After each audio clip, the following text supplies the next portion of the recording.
أعوذ بالله من الشيطان الرجيم.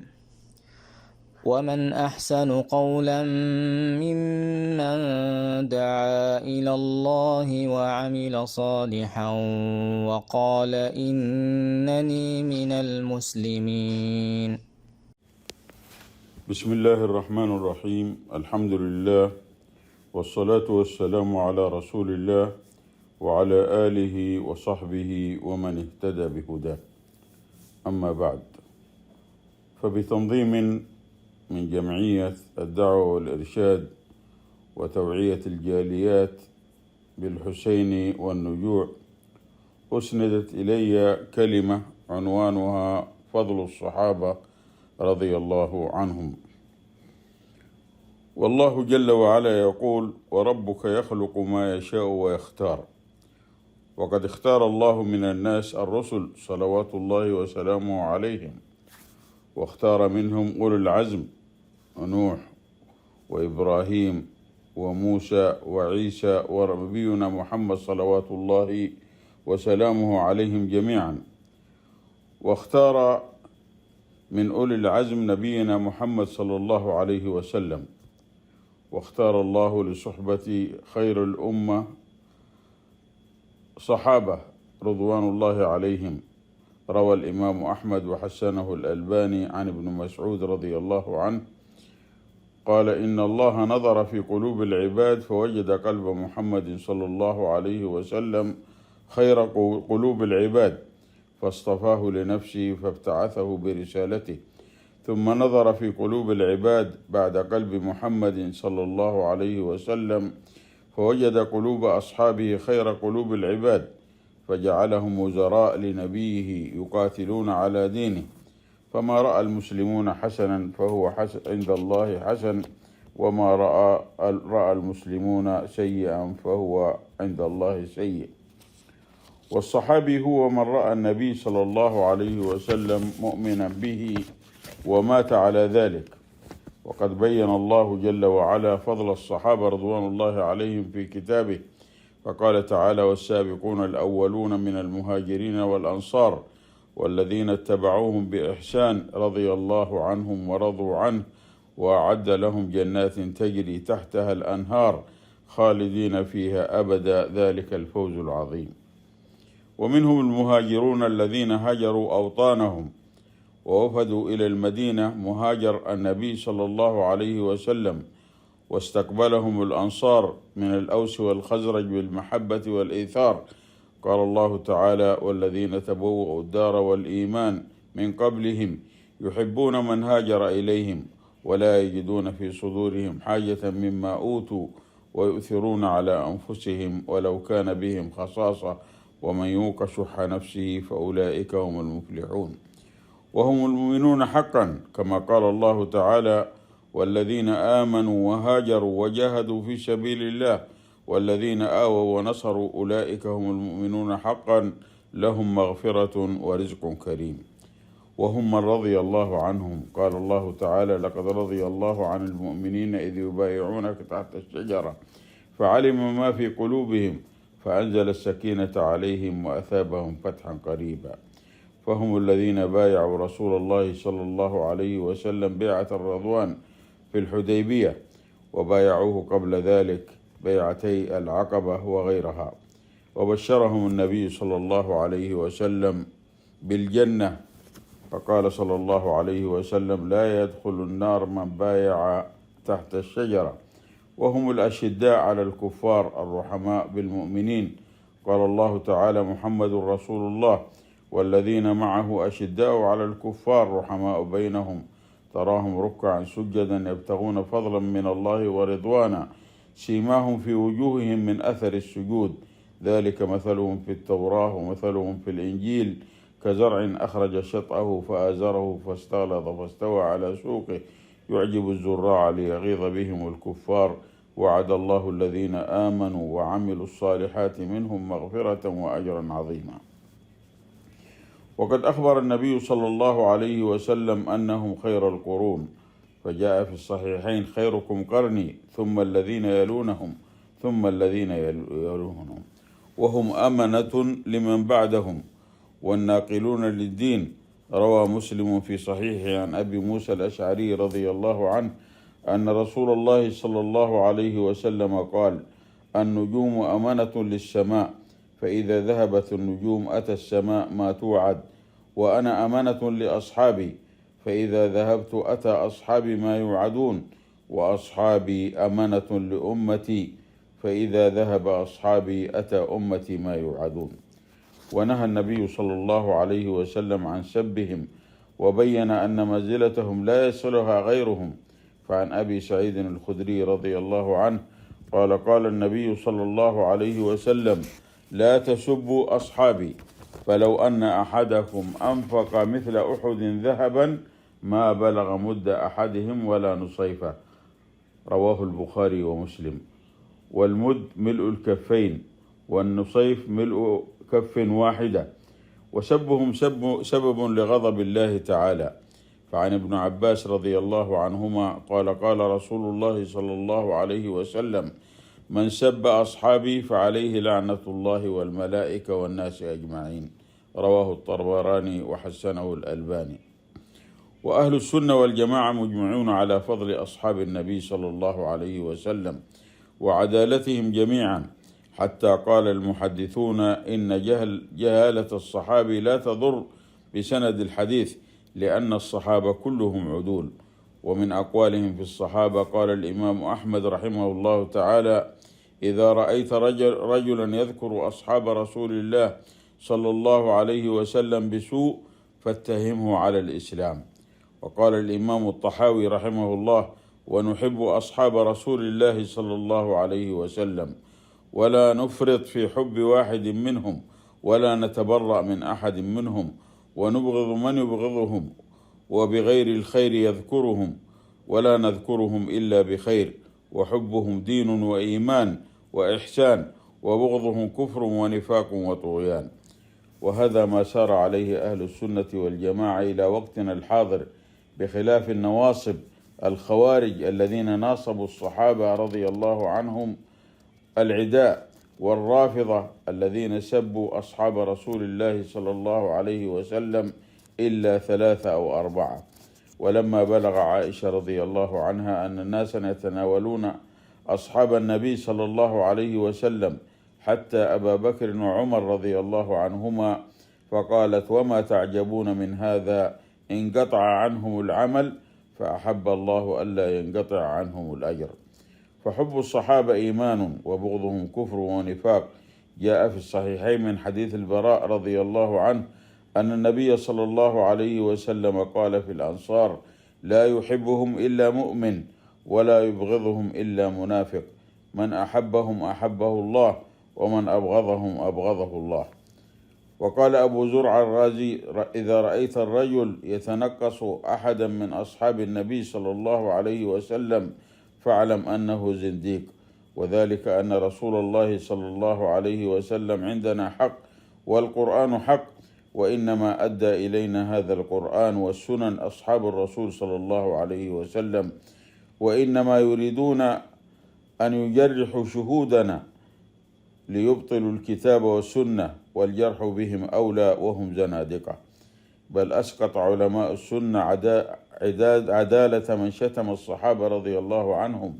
فقال الإمام يحيى بن معين في تليد بن سليمان الكوفي: كذاب، كان يشتم عثمان، وكل من يشتم عثمان أو طلحة أو أحد من أصحاب النبي صلى الله عليه وسلم دجال لا يكتب عنه، وعليه لعنة الله والملائكة والناس أجمعين. ومن حقوق أصحاب رسول الله صلى الله عليه وسلم ورضي الله عنهم علينا معاشر المسلمين محبتهم والدعاء لهم والترضي عنهم والاستغفار لهم. قال تعالى: والذين جاءوا من بعدهم يقولون ربنا اغفر لنا ولإخواننا الذين سبقونا بالإيمان ولا تجعل في قلوبنا غلا للذين آمنوا ربنا إنك رؤوف رحيم. وهذه الآية جاءت بعد ذكر الصحابة رضي الله عنهم من المهاجرين بقول الله تعالى: للفقراء المهاجرين الذين أخرجوا من ديارهم وأموالهم يبتغون فضلا من الله ورضوانا وينصرون الله ورسوله أولئك هم الصادقون. وقال في الأنصار: والذين تبوأوا الدار والإيمان من قبلهم يحبون من هاجر إليهم ولا يجدون في صدورهم حاجة مما أوتوا ويؤثرون على أنفسهم ولو كان بهم خصاصة ومن يوق شح نفسه فأولئك هم المفلحون. فهذه الآيات الثلاث بيّنت حقيقة الموالاة بين المسلمين من الصحابة ومن تبعهم بإحسان إلى يوم الدين، وهم أولياء الله تعالى. قال تعالى: ألا إن أولياء الله لا خوف عليهم ولا هم يحزنون. وقال تعالى: الله ولي الذين آمنوا يخرجهم من الظلمات إلى النور. وولاية المؤمنين تقتضي أن يتولى بعضهم بعضا، فنتولى جميع المؤمنين وأولهم الصحابة رضي الله عنهم. قال تعالى: والمؤمنون والمؤمنات بعضهم أولياء بعض. ومقتضى هذا الولاء بين المسلمين التعاون على البر والتقوى وترك التعاون على الإثم والعدوان. قال صلى الله عليه وسلم: المؤمن للمؤمن كالبنيان يشد بعضه بعضا. رواه البخاري ومسلم. عن أبي موسى رضي الله عنه وقال صلى الله عليه وسلم: مثل المؤمنين في توادهم وتراحمهم كمثل الجسد الواحد إذا اشتكى عضو تداعى له سائر الجسد بالسهر والحمى. رواه مسلم. عن النعمان ابن بشير رضي الله عنهما. ومن حقوق الصحابة رضي الله عنهم محبتهم ظاهرا وباطنا، والترضي عنهم والدعاء لهم والاعتزاز بفضلهم، وأنهم خير الناس كما أخبر بذلك النبي صلى الله عليه وسلم. ومن حقوقهم الإمساك عما شجر بينهم من الخلاف والقتال بعد استشهاد عثمان رضي الله عنه، والاعتقاد بأنهم مجتهدون، للمصيب منهم أجران ولغير المصيب أجر وخطأه مغفور. قال شيخ الإسلام ابن تيمية رحمه الله تعالى: وكذلك نؤمن بالإمساك عما شجر بينهم، ونعلم أن بعض المنقول كذب، وهم كانوا مجتهدين إما مصيبين لهم أجران، أو مثابين على عملهم الصالح مغفور لهم خطأهم وما كان لهم من السيئات، وقد سبق لهم من الله الحسنى، فإن الله يغفر لهم إما بتوبة أو بحسنات ماحية أو مصائب مكفرة. ولآل بيت النبي صلى الله عليه وسلم من الصحابة والتابعين حقوق الصحابة وحق قربهم من النبي صلى الله عليه وسلم، وهم بنو هاشم بشرط إيمانهم وثبوت نسبهم، ومنهم آل علي رضي الله عنه، وآل جعفر، وآل العباس، وآل الحارث بن عبد المطلب رضي الله عنهم، وأزواج النبي صلى الله عليه وسلم أمهات المؤمنين رضي الله عنهن جميعا. ونذكر فيهم وصية النبي صلى الله عليه وسلم: أذكركم في أهل بيتي، قالها ثلاثا. رواه مسلم. فهذه بعض حقوق أصحاب النبي صلى الله عليه وسلم وآل بيته رضي الله عنهم جميعا. ومن حقوق أصحاب النبي صلى الله عليه وسلم معرفة مكانتهم العالية، وإنزالهم منازلهم التي أجمع عليها أهل السنة والجماعة من المسلمين، ومعرفة أفضلهم على الإطلاق، والإقرار بأن أفضلهم الخلفاء الراشدون، وأفضل الخلفاء أبو بكر الصديق رضي الله عنه رفيق النبي صلى الله عليه وسلم في الهجرة والغار. قال الله تعالى: إلا تنصروه فقد نصره الله إذ أخرجه الذين كفروا ثاني اثنين إذ هما في الغار إذ يقول لصاحبه لا تحزن إن الله معنا، فأنزل الله سكينته عليه وأيده بجنود لم تروها وجعل كلمة الذين كفروا السفلى وكلمة الله هي العليا والله عزيز حكيم. وأكد هذه الأفضلية النبي صلى الله عليه وسلم حين قال: إن أمن الناس علي في ماله وصحبته أبو بكر، ولو كنت متخذا خليلا لاتخذت أبا بكر خليلا، ولكن أخوة الإسلام لا تبقى في المسجد خوخة إلا خوخة أبي بكر. رواه البخاري ومسلم. والخوخة هي النافذة. وبعد أبي بكر رضي الله عنه في الأفضلية عمر رضي الله عنه، الذي قال شهد له النبي صلى الله عليه وسلم بالجنة وبالعلم والدين وأنه ما سلك فجا إلا سلك الشيطان فجا غيره، وهو مع أبي بكر رضي الله عنهما مدفونان بجوار النبي صلى الله عليه وسلم لتكون الصحبة في الدنيا وبعد الممات. روى البخاري في صحيحه عن ابن عباس رضي الله عنهما قال: وضع عمر رضي الله عنه على سريره فتكنفه الناس يدعون ويصلون قبل أن يرفع وأنا فيهم، فلم يرعني إلا رجل أخذ منكبي فإذا علي بن أبي طالب رضي الله عنه، فترحم على عمر وقال: ما خلفت أحدا أحب إلي أن ألقى الله بمثل عمله منك، وأيم الله إن كنت لأظن أن يجعلك الله مع صاحبيك، وحسبت أني كنت كثيرا أسمع النبي صلى الله عليه وسلم يقول: ذهبت أنا وأبو بكر وعمر، ودخلت أنا وأبو بكر وعمر، وخرجت أنا وأبو بكر وعمر. وهذا رد على الرافضة الذين يفضلون علي على أبي بكر وعمر رضي الله عنهما، ويرون أنه أحق بالخلافة منهما، وعلى الزيدية الذين يقرون بخلافتهما لكن يرون أن علي أحق منهما بالخلافة، ويرون جواز ولاية المفضول مع وجود الفاضل.